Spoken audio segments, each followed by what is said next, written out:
Hey yo, what's good everybody? It's your boy Matthew Maley for MatthewMaley.com. Well, as you can tell by being back in the poker room, it is time for another poker recap video.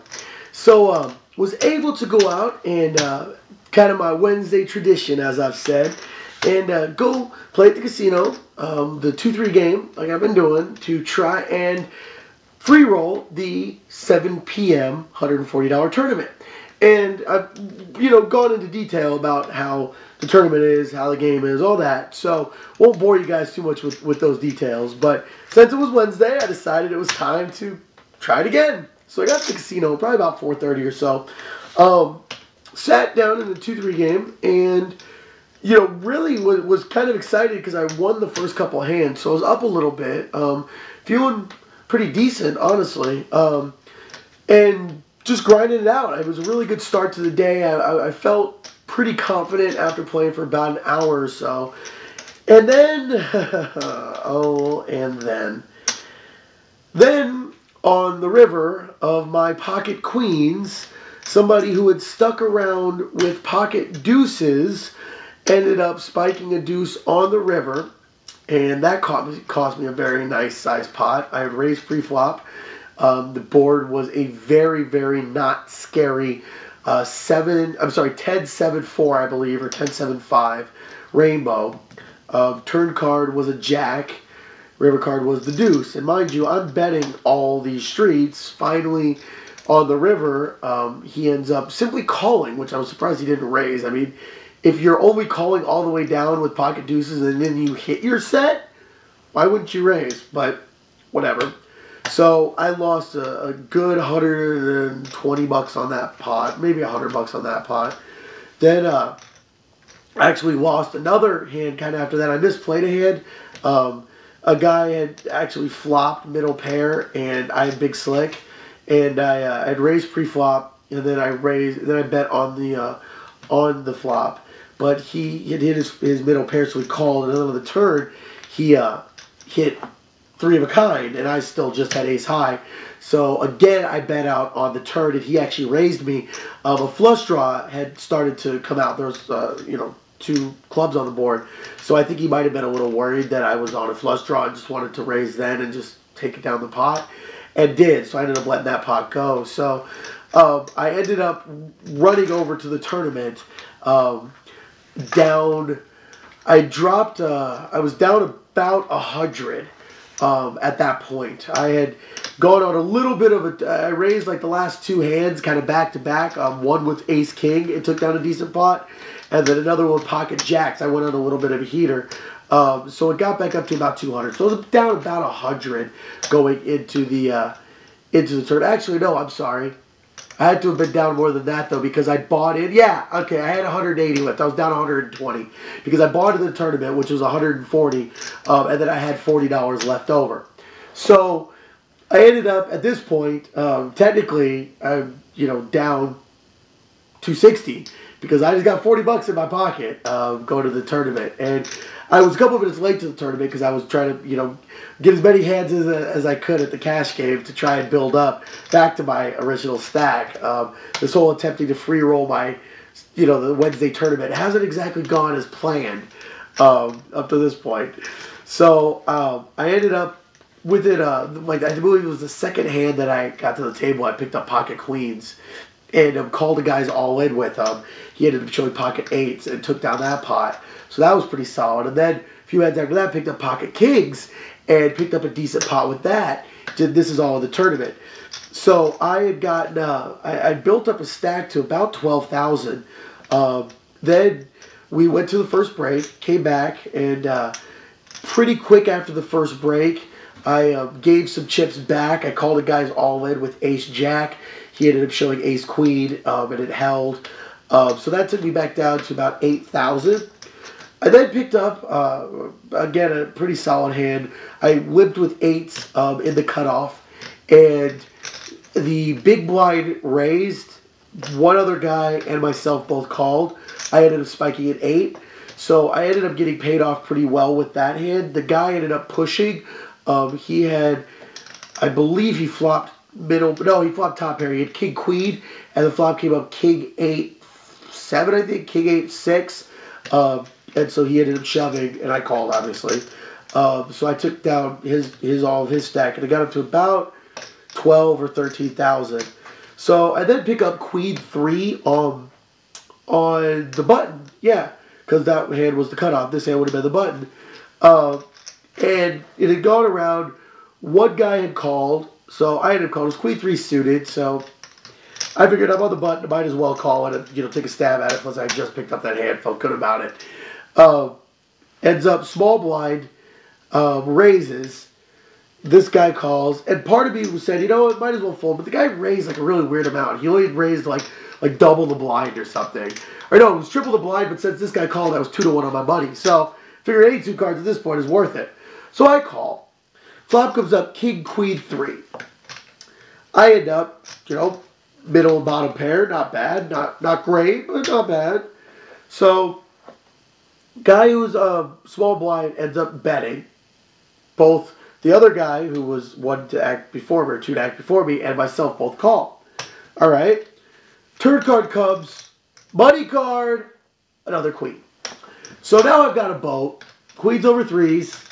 It's the third nuts at this point. Only hands that are better are pocket kings, obviously, or king queen. See it. Other than that, I've got the third nut. So this guy still is betting. He's still, pushing. I actually never even saw what he had. I'm assuming, either ace king or a decent pocket pair, maybe a pocket jacks. I don't know. But I never even saw what he showed. So he bets again. Now, this guy who's sitting, he was in seat 7, because I was in seat 9, ends up calling, and I end up calling. So at this point, I started the hand with about 12.5, 13,000, and I've got probably 3,500 in the pot of my own, 3,000 maybe. River card, total dud, totally misses. I don't remember what it was, but I've still got the third nut. Actually, no, it wasn't a dud. It actually brought a flush draw on board, which I was praying that one of the two of them had a flush draw, and I was going to get paid off. So, ends up, this guy bets again. This guy raises. I'm sorry, no. Yeah, this guy raises. I re-raise. I shove. This guy ends up calling. This dude calls. He rolls over king, queen. So, the only hand that could really, do anything to me, other than pocket kings, does it. And just like that, after I just built my stack up to about $5,000 over the average chip stack, boom, I'm gone. So that was definitely a cooler hand. I guess the argument could be made, I say rather sheepishly, that I shouldn't have been in the pot in the first place. But at the same time, you want to vary your play. At the same time, Queen 3 isn't exactly a bad hand. What can you do? That was just a cooler. Boat versus boat. Boat versus boat is a cooler hand. Unless it's like 2 and 2 on board. Then maybe not so as much. But when it's paired both your whole cards, that's a cooler hand, no matter what anybody says. So, ended up busted out, went over and saw my boy Bill. He was still in. We bought each other's action. We always, we don't crossbook or anything like that, at least not yet. But we always buy 85-15 of each other. So, we don't really pay each other for it unless we, cash. But it's cool. It just adds a little bit of excitement to, watching him, seeing how he's doing, keeping tabs on that, all that. So, he asked if I was going to stay. And part of me wanted to leave, but I really felt like I'd been playing decent poker, just got a little bit of bad luck, and I don't feel like I got knocked out of the tournament by bad play. I just got cooler. So, told him, I didn't know I was going to hang out. So I went over and read a few pages. I'm actually rereading Gus Hansen's Every Hand Revealed book, which is a great book. For those of you who haven't checked it out, or who don't know who Gus Hansen is, he's an amazingly good player, first off. But he wrote a book in, I believe it was 2007 or 2008, when he won the Aussie Millions tournament. And actually, while he was playing the tournament, he was recording all of the hand information on a tape recorder, then went through afterwards and wrote it into a book. And it's actually a very well done book. What I really like is it has a lot of really good hand examples. I find that a lot of poker books don't really have many hand examples, or the ones they do because they aren't real, you just kind of feel like, yeah, okay, whatever. But all these hands were actual, real, second for second, thought for thought type of plays. And I really liked how it's done. If you haven't checked it out, I definitely recommend it. Like I said, this is my second time through it. One of my old poker buddies has my original copy, so I had to go out and buy a new one. But I ended up sitting down, reading some of that, ate some chow mein like always, and then listened to a little bit of music, just got my head right, and I decided I was going to go and sit 2-3 and, try to see what I could do. So I was sitting playing. Bill came by on his next break, let me know how he's doing, whatever. And I was still grinding out decently. Ended up, was kind of hovering right around what I bought in at 300. Then lost a couple pots, got down to about 200, won a couple more pots. Just was really just kind of floating around. Then I took a pretty big hit.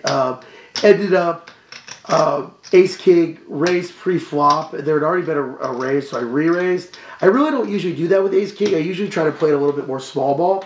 And then if I hit my flop, it's kind of decently disguised. Just because Ace King plays better as a multi-way pot. So that's my usual thought process for it. But this time I decided to bump up the action a little bit. And I had been playing rather close to the vest.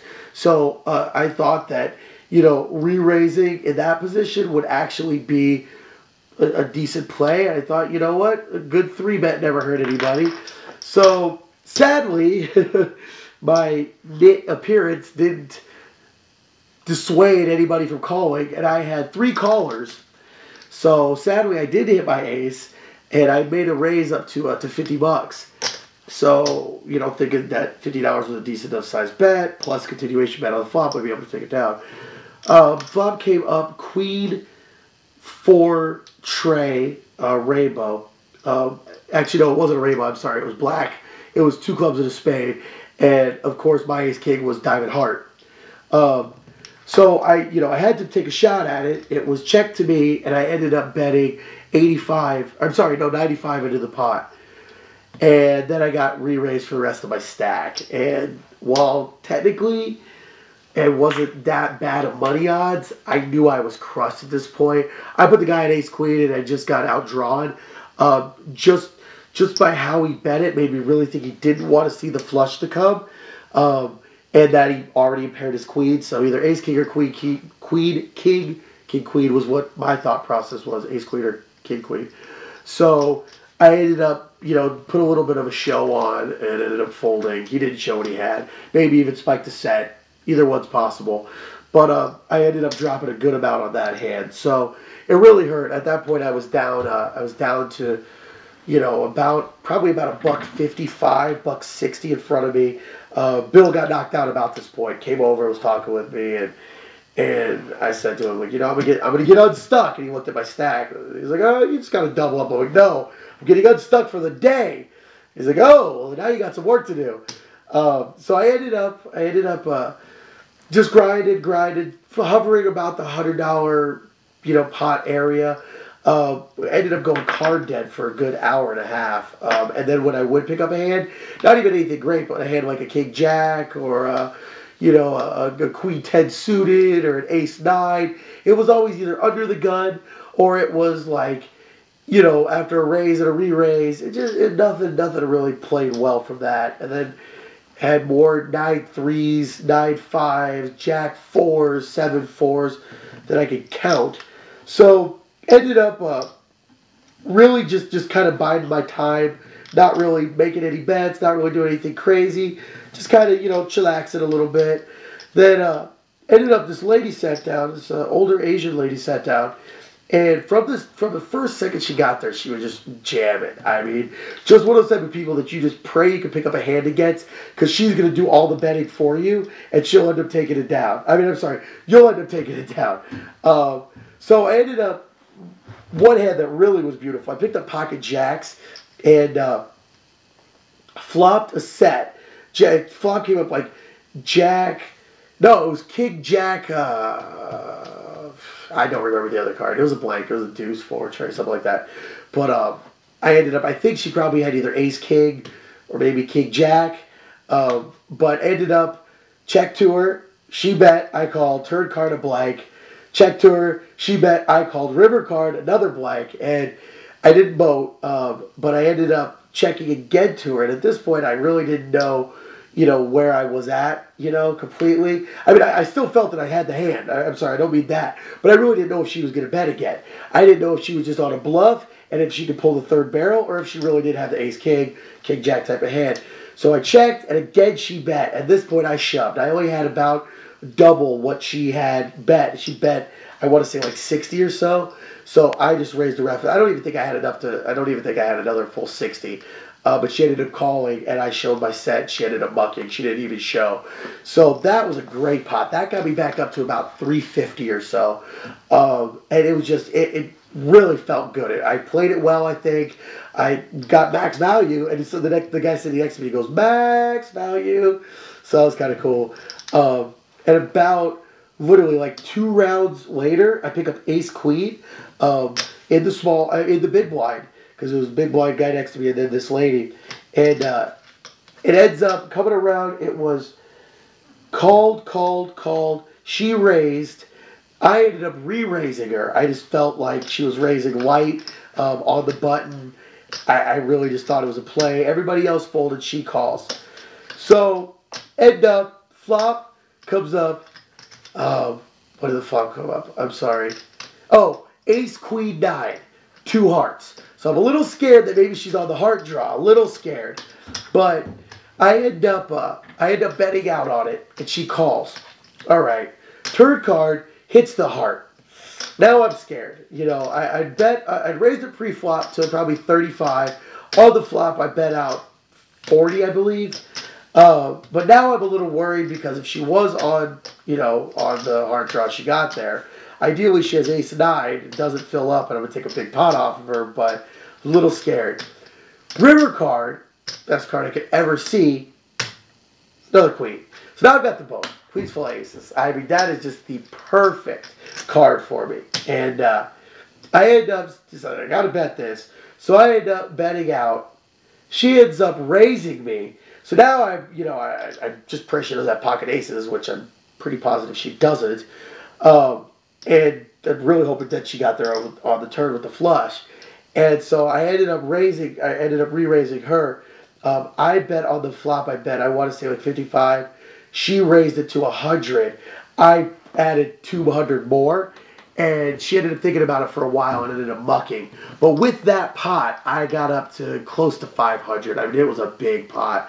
And I actually even rolled it over, and I showed the ace queen. Because the hand right before that, I had ace queen. And showed, that it didn't work for me. I ended up having to, it was where I bet on the flop, got raised. So I had to roll it over and said, oh, well, shit, this didn't work. So when I got to the next hand, I showed it again. And even said to the dealer, I'm like, thank you for putting that queen ball on the river there. I really needed that just to make sure I was safe, which I was. So ended up with that pot, got up to about 500 or so. And then really didn't have any other big hands until I picked up a pocket tens and raised from third to act. Had 3 callers, which kind of scared me. And then an ace flopped, which really scared me. But I ended up betting out, standard continuation bet, and everybody folded. So surprisingly, with 3 callers, not one of them was holding an ace, or else they just had such ace rag they didn't feel like calling. But if you had ace rag, why'd you call in the first place if you aren't going to bet when an ace hits? Just saying.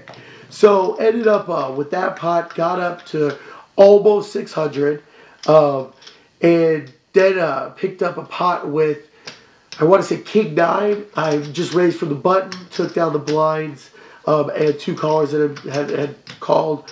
So that got me right to about 610 or so.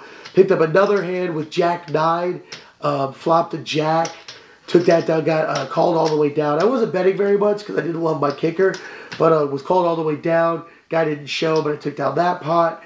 So I was up to about 640 or so, 650. And then had one hand that I probably should have just walked away from. It was ace 10, and hit an ace, and ended up, guy had raised. I only called. Flop hit the ace, but the flop came up, ace queen like 4 or something. And I just, like, as soon as it hit, I don't know why it didn't hit me before the flop, but I just had this feeling of I beat. And I just knew it. I just knew it. I was like, I beat.